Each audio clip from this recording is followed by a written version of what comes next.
Halo, kembali lagi dengan saya Akil di sini.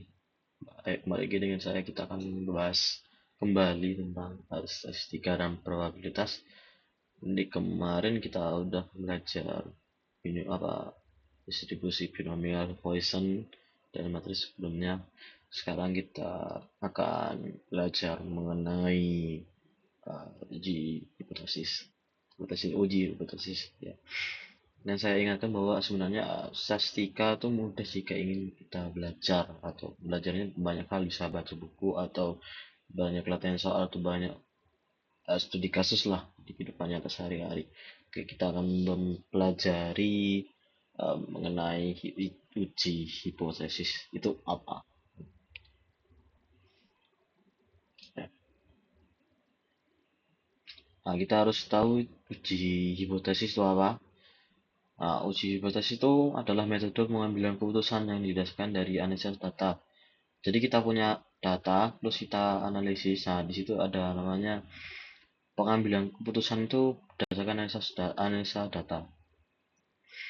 Sedangkan kalau itu hipotesis itu sendiri kita bisa artikan sebagai jawaban sementara yang hendak diuji kebenarannya.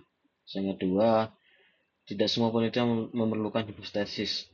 Penelitian yang bersifat eksploratif dan deskriptif tidak memerlukan namanya hipotesis. Jadi bisa dijelaskan bahwa hipotesis itu jawaban sementara. Jadi kita punya data, terus kita analisa, kita punya jawaban sementara. Nah, kita kalau uji hipotesis itu kita punya hipotesis. Nah, kita tuh harus uji dulu apakah itu hipotesisnya itu benar itu apa enggak benarnya. Itu namanya uji hipotesis. Dari manfaatnya uji hipotesis itu ada banyak. Yang utama itu menjelaskan masalah penelitian. Itu misalnya nih penelitiannya itu yang menggunakan namanya data, banyak datanya itu dianalisis. Yang kedua, mengenai menjelaskan variabel yang akan diuji. Dan yang ketiga, pedoman untuk memilih metode analisis data. Terus yang keempat, ada dasar untuk membuat kesimpulan penelitian.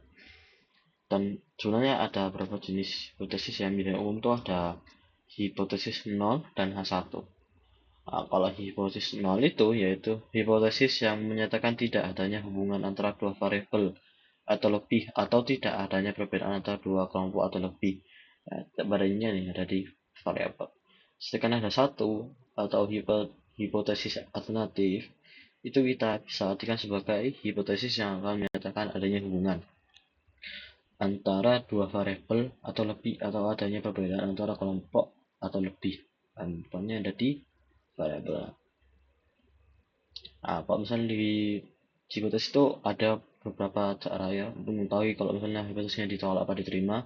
Ada untuk di satu sisi, jika H satunya lebih dari H0 nya, maka kita dapat simpulkan bahwa ini 0 H0.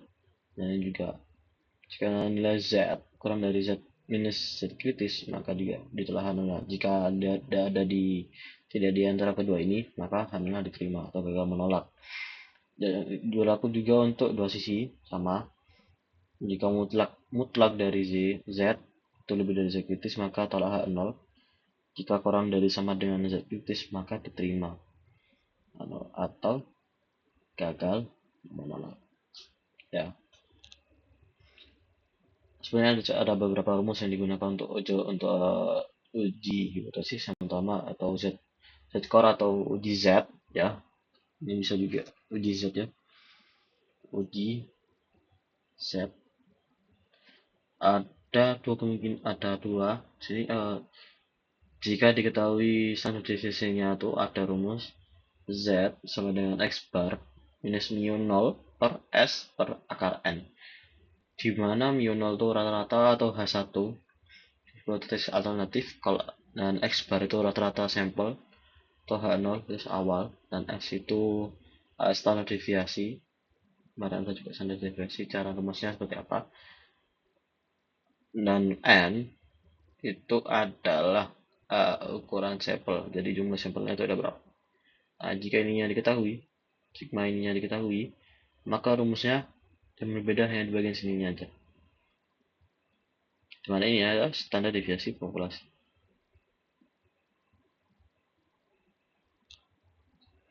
Next. Di sini ada namanya juga uji T.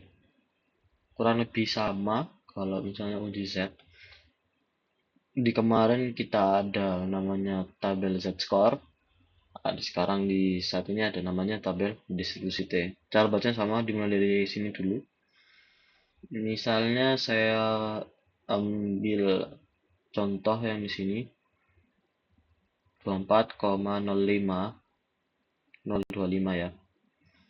Maka yang lihat sama yang begini 24. Oke, nah di sini benar 24. Kita bisa cari ini 0,25. Jadi hasilnya 2,069 dan 639. Misalnya kalau ada contoh lain seperti 5,005 kita cari dulu yang ini, berarti 5 berarti di sini kita ini 0,05 berarti ini ya, maka tuh hasilnya berapa? 4,0321. Itu caranya ya, sama kayak kemarin untuk baca tabel distribusi Z atau Z-score. Jika bacanya tabel distribusi T juga kita bisa gunakan bahasa seperti T-score. Ada juga namanya uji hipotesis proporsi dan rumusnya apa P aksen minus P0 per akar P0 dikali 1 minus P0 per N, dimana P aksennya itu proporsi sampel, dimana caranya di proporsi sampelnya itu adalah ini X bagi N. X bagi N nya kita cari bersama-sama di contoh soal.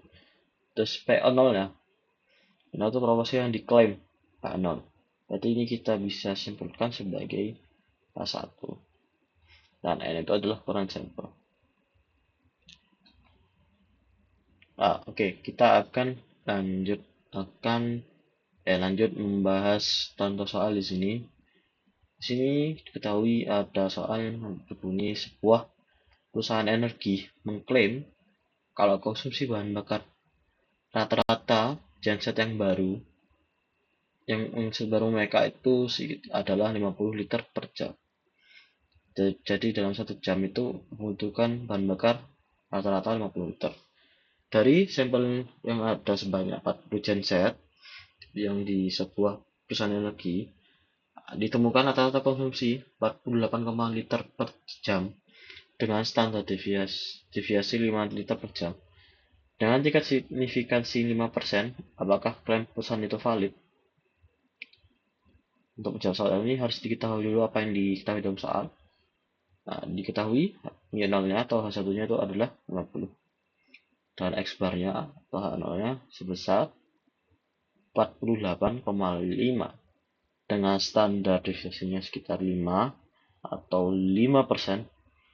Kalau kita ubah itu menjadi 0,05 atau 0,05 ya. Mungkin bisa jawab di kolom komentar untuk yang gimana. Dengan N-nya itu jumlahnya itu adalah 40. Nah, di sini kita menggunakan rumus yang Z di Z itu atau Z-score, di mana rumusnya adalah ini.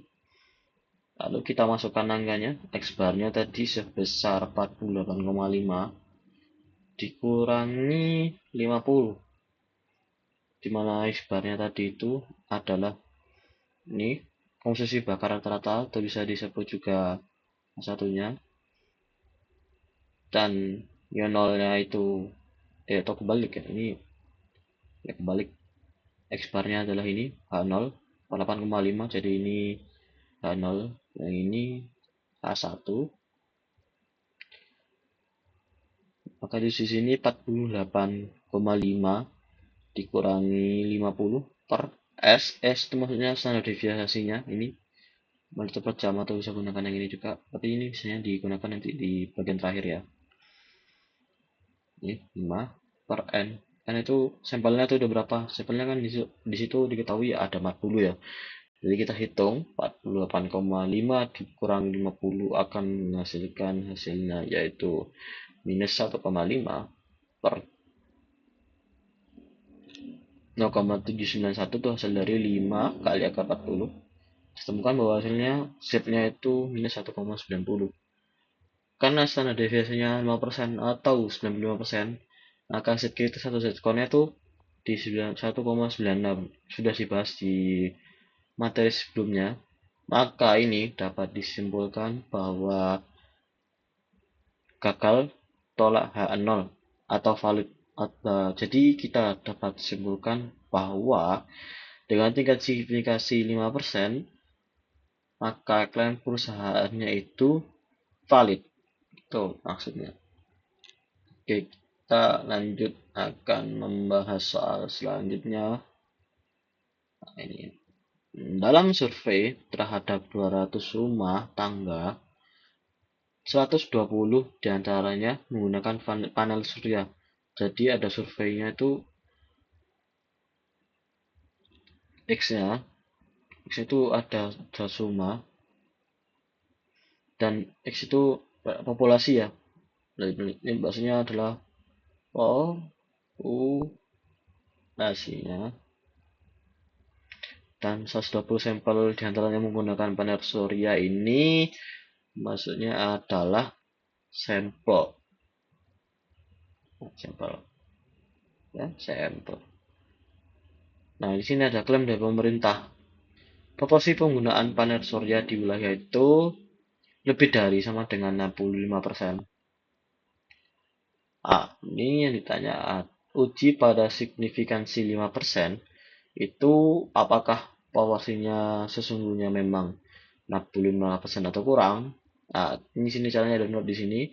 Note itu menggunakan uji H atau uji hipotesis menggunakan dua posisi. Dua posisi berarti itu menggunakan yang ini.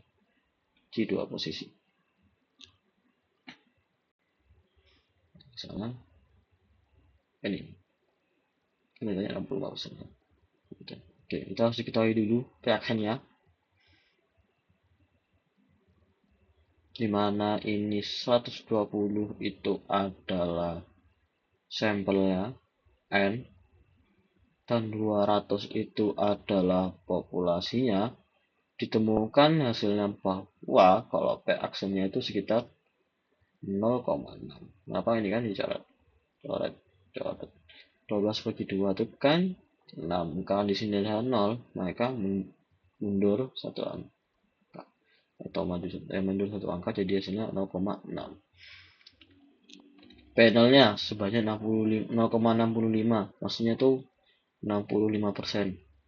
Kalau kita rubahkan hasilnya sebesar ini 0,5%. Dan S-nya standar deviasinya. Berarti ini kebalik ya. Berarti ini adalah N. Ini adalah X. Ya. Berarti ini kebalik ya. Berarti ini adalah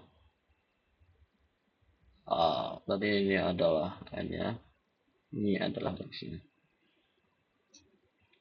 Kan kalau standar deviasinya 5%, maka ini bisa disimpulkan 0,05 apa 0,05 dengan N-nya atau jumlah populasinya itu sekitar adalah, atau bukan sekitar sih, adalah 200. Kita masukkan dulu. Kan rumusnya ini Z, ini Z. Z itu maksudnya ini uji hipotensi proporsi. Nah, kan uji ini bukan sampelnya. Bukan sampel kan berarti ini kan sampelnya kan, berarti ini N, ini X kan. Kan rumusnya adalah ini P aksen dikurangi W0 per akar P0 kurung 1 minus P0 kurung per N. Dimana P aksennya tadi adalah 0,6 dari sini, sedangkan P aksennya ya untuk dikurangi P0 nya adalah 0,65 akar 0,65 dikali 0,35 itu maksudnya 1 dikurangi P0 ya, 1 dikurangi P0, 1 dikurangi 0,65 65. Maka ditemukan bahwa hasilnya adalah 0,6 dikurangi 0,6 minus 0,65 ditemukan hasilnya adalah minus 0,15. Dibagi hasil dari ini yaitu dari akar 0,65 kali 0,35 per 200 ditemukan hasilnya adalah ini 0,0306. Ini dibagi hasilnya adalah minus 1,49. Karena Z kritisnya itu adalah minus 1,645. Kita bandingkan dulu. Kan Z-nya di posisinya kan 1 minus 1,49. Itu lebih besar yang ini daripada yang ini. Kalau misalnya ini bisa dimutlakan sebenarnya bisa dimutlakan. Kalau dimutlakan kan sama saja. Kalau misalnya dimutlakan 1,49 sama 1,645 kan lebih besar yang ini. Maka gagal tolak H0. Jadi kita dapat simpulkan dari klaim pemerintah itu bisa dikatakan belum bisa disangkal. Tuh. Lanjut ada soal selanjutnya. Di sebuah pembangkit listrik tenaga uap atau PLTU, suhu rata-rata boiler itu harus 350 derajat agar operasionalnya tetap efisien. Sebuah tim teknisi mengambil sampel sebanyak 16 kali pengukuran suhu dan rata-ratanya itu adalah 355 derajat Celcius. Dari data historis, maksudnya dari data historis dari semua data yang ada itu diketahui bahwa simpangan baku populasinya itu adalah 12 derajat.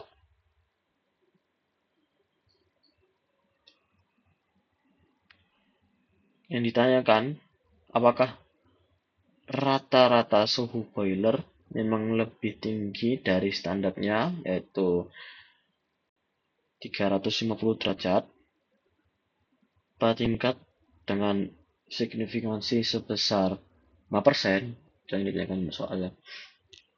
Rata-rata boiler, ini garis bawah ya, sampelnya sebanyak 16.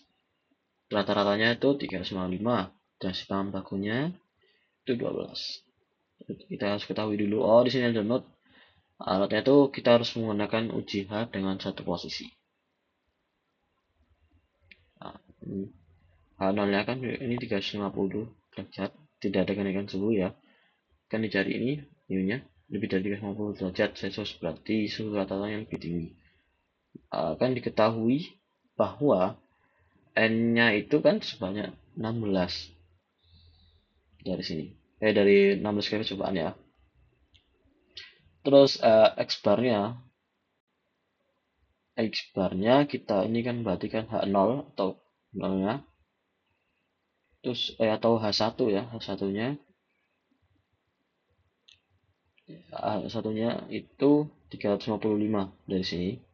Rata-rata hasilnya dari sampel 16 kali pengukuran suhu dengan standar deviasinya itu di sekitar 12 dengan minimalnya itu adalah satu dengan alfanya ini sebesar 5% atau 0,05. Itu yang benar tuh kalau 5% berarti 0,05 kan 0,005. Yang benar adalah 0,05. Nah, kita masukkan untuk GT-nya, di mana rumusnya adalah X bar dikurangi mu 0 per S per akar N. Di mana X barnya tadi itu adalah ini barnya 355 dan mu 0-nya adalah 350 per S, S-nya adalah 12 tadi, 355, 350. Nah, S-nya sekitar adalah 12, per akarnya itu 16. Temukan hasilnya adalah ini 355 dikurangi 350 itu hasilnya adalah 5 per 12 per akar 16 itu kan 4. 12 bagi 4 itu adalah 3. Maka hasilnya adalah 1,67. Ini adalah tutukan nilainya. Rumusnya kan adalah untuk df-nya itu n-1. N itu jumlah sampel nanti kan ada 16. 16 kali 1 15. Di tabelnya itu dengan tabelnya ini dengan alfanya adalah segini, maka ditemukan bahwa hasilnya adalah 1,753. Kita bandingkan karena hasilnya ya, kalau lebih besar ini ya, jadi kebalik. Bukan gagal tolak, bisa jadi dia menerima hal. Karena kan ini 1,67 itu lebih besar dari 1,73. Betul. Berarti dapat disebutkan bahwa tingkat spesifikasinya itu benar atau tidak menolak H0. Oke, kita balik lagi ke awal ya. Bahas dulu satu-satu dari rumusnya. Dari awal dulu ya. Kan tadi tahu uji proses itu adalah metode pengambilan putusan data yang berdasarkan analisis data. Sedangkan hipotesis itu adalah jawaban sementara yang hendak diuji. Manfaatnya sudah dijelaskan tadi, ada untuk masalah penelitian, untuk menjelaskan variabel-variabel, juga pedoman untuk memilih metode analisis data. Setelah itu data itu dibuat kesimpulan penelitian. Kan di jenis hipotesis itu ada dua, yaitu H0 dan H1. Nah, H0 itu hipotesis yang menyatakan tidak adanya hubungan antara dua variabel, dan H1 itu hipotesis yang menyatakan adanya hubungan antara dua variabel. Ada juga kalau misalnya untuk menguji H untuk dua posisi itu seperti apa, di sini juga dijelaskan. Dan juga untuk uji satu posisi itu juga dijelaskan. Nah, ini juga rumus z-score atau z jika diketahui senilai definisinya. Rumusnya adalah ini z sama dengan x bar minus mu 0 per s per akar n, di mana mu 0 itu adalah rata-rata atau satunya, dan sedangkan x barnya adalah rata-rata sampel atau H0, dan sedangkan S adalah standar deviasi dan N adalah sampel. Jika sigma ini diketahui, maka rumusnya adalah X bar minus mu 0 ini sigma per akar N. Ini sebenarnya sama, cuma dirubah ini saja secara rumusnya. X bar adalah total sampel atau H0. Ini maksudnya adalah rata-rata populasi itu bisa dikatakan sebagai H1, bukan H0 yang H1. Juga bisa dibalik juga, N itu adalah kurang sampel. Lalu JT ini ada rumus sama, itu sama aja kayak apa, uji Z ya, uji Z atau Z score.